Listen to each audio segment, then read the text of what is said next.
It's midday.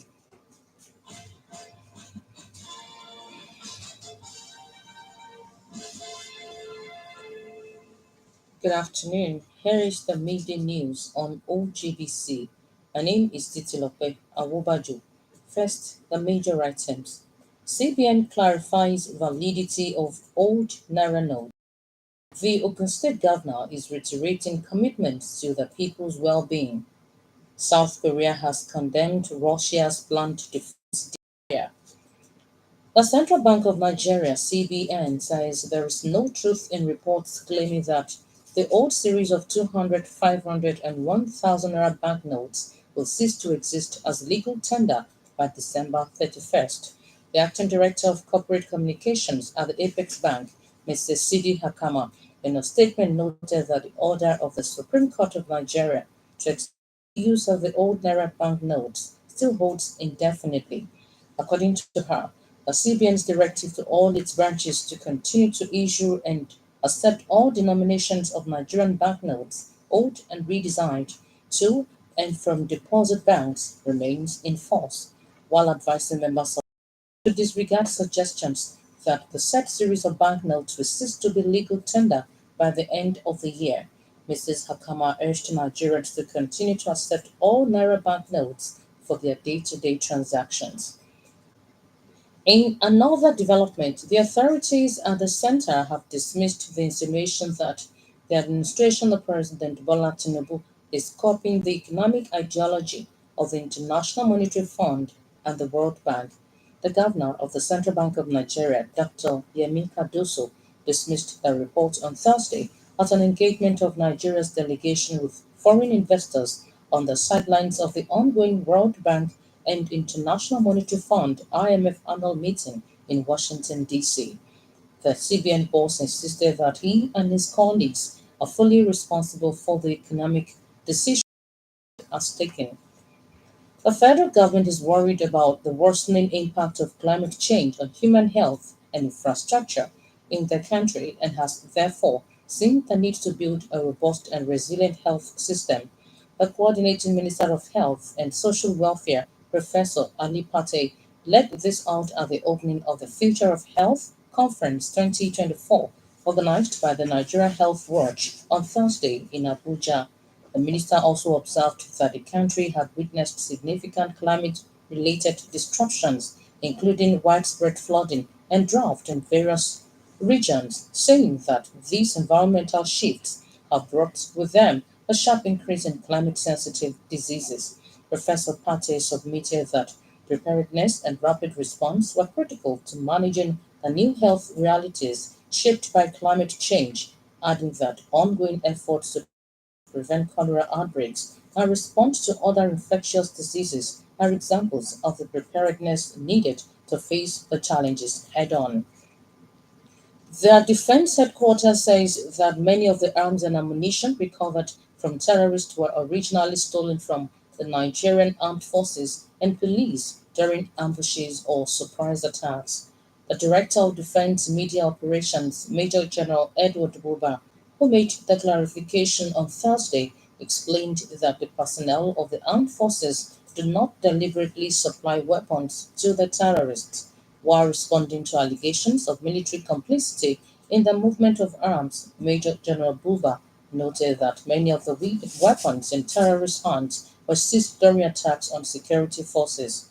According to him, the proliferation of arms, worsened by the collapse of Libya, and insecurity in the Sahel region, which has contributed to the crisis. The current administration in the Gateway State will continue to prioritize the welfare of the people. To this end, it will evolve more empowerment programs to better the lots of the people. The governor, Prince Dapo Abiodun, gave the assurance on Thursday at the town hall meeting on the 2025-2027 medium-term expenditure framework and the 2025 budget held at the Akari Group Palace, Shagamu, represented by his chief economic advisor and commissioner for finance, Mr. Dapo Okubadijo.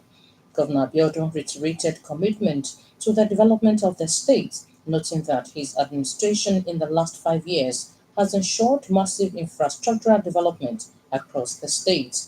According to him, more than 600 kilometers of road were constructed and rehabilitated across the state, adding that 243 kilometers of road in Ogun East Senatorial District alone.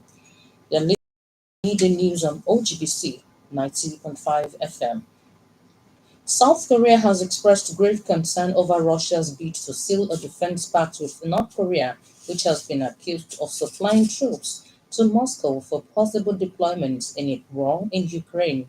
Russia's lower house of parliament on Thursday voted unanimously to endorse the treaty that commits Moscow and Pyongyang to providing mutual assistance if either side is attacked. The country's upper house is expected to follow suit soon. Seoul, in a statement this Friday, by South Korea's Ministry of Foreign Affairs, strongly urged the immediate withdrawal of North Korean troops and the cessation of illegal cooperation. Iran has strongly condemned the killing of two of its nationals by Israel in Lebanon in a letter sent to the UN Security Council and Secretary General Mr. Antonio Guterres. According to the letter, an Iranian woman, Masume Kabasi, and her Lebanese husband were deliberately targeted by a second Israeli missile after surviving an initial strike on October 19th in Beirut, while an Iranian medic, Dr. Ali Hedani, was assassinated on October 22nd in a clear violation of the Geneva Conventions. Tehran called on the Security Council to decisively condemn these actions and make Israel accountable, calling on the UN Secretary General to thoroughly document the actions of Israel in Lebanon. Venezuela has criticized Brazil's decision to veto its admission to the BRICS group of emerging economies. Venezuela's foreign ministry described the move, which came at the group summit in Russia, attended by more than 20 heads of state, as an immoral aggression. Relations between the two left-wing governments have worsened since July's contested presidential election in Venezuela. President Nicolas Maduro said he had secured re-election despite evidence that the opposition's Edmundo González won by a landslide. Brazilian President Mr. Luiz Inácio Lula da Silva initially supported Mr. Maduro, but eventually said he would not accept the official result until a breakdown of vote was released.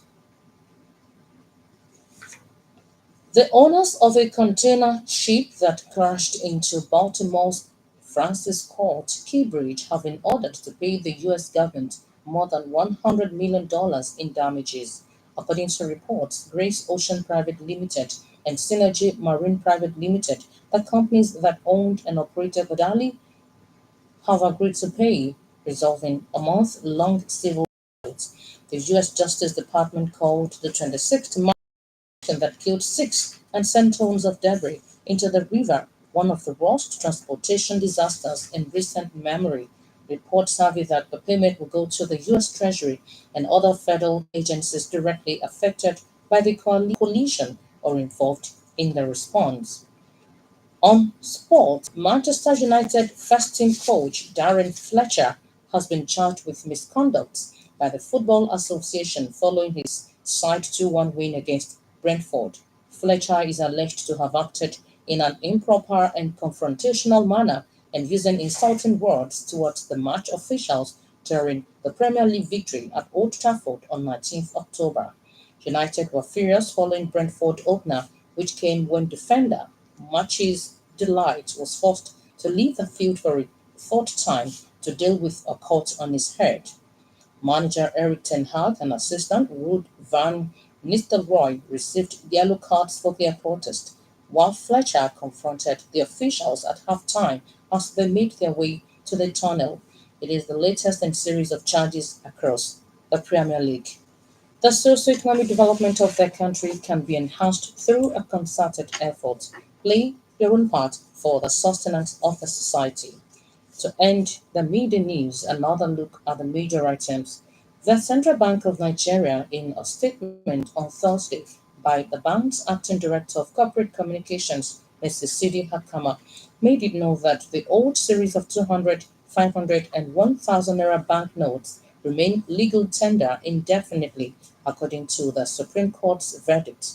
Speaking at the town hall meeting on the 2025-2027 medium-term expenditure framework and the 2025 budget held at the Akari Palace, Shagamu, on Thursday, Governor Dapo Abiodun of Ogun State pledged to involve more empowerment programs to better the lots of the people.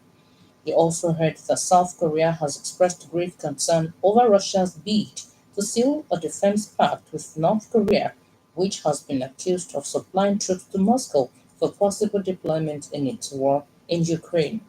The Midday News was edited by Chris Obu and broadcast from OGBC, Abeokuta. For exclusive programs and the latest news updates, visit our website at ogunradio.ng.